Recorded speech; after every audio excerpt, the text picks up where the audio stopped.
J'ai parlé dans un précédent enregistrement d'un livre intitulé L'art de la guerre, écrit il y a 25 siècles par le philosophe et stratège chinois Sun Tzu.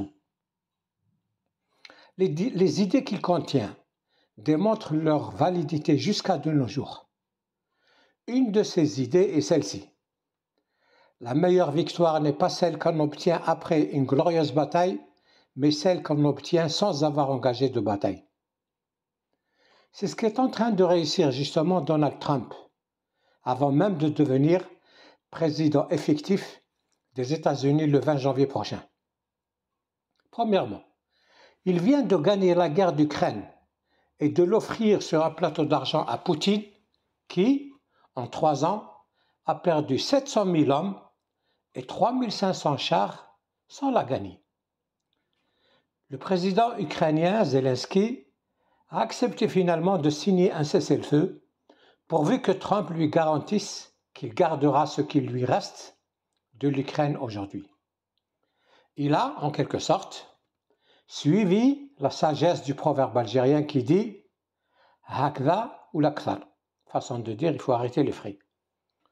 Deuxièmement, Trump vient de briser les ambitions des pays du BRICS en les prévenant que quiconque parmi eux osera encore parler de nouvelles monnaies pour concurrencer le dollar se verra appliquer des taux de douane de 100% sur ses exportations vers l'Amérique et exclu des relations économiques internationales.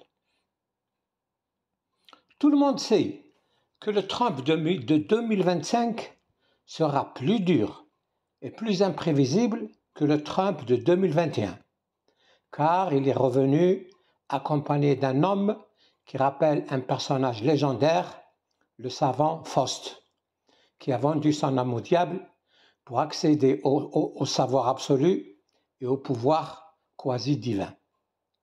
Musk a joué un rôle important dans l'élection de Trump.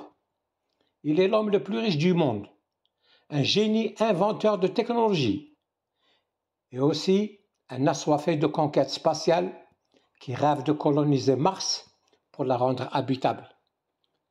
Le pacte passé entre les deux hommes ressemble à celui passé entre Faust et Méphisto dans le livre de Goethe intitulé justement Faust, qui a été écrit sous la forme d'une tragédie grecque.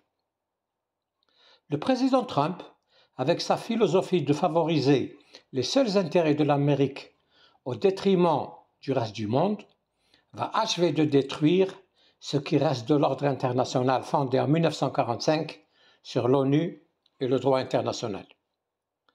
La voie sera alors ouverte à un désordre, prendre en place les nouveaux empires qui ne sont que les anciens dotés de moyens nucléaires. L'empire russe, l'empire chinois, l'empire indien, hindou, l'empire perse, l'empire hébreu et bientôt l'empire allemand et l'empire japonais, nippon.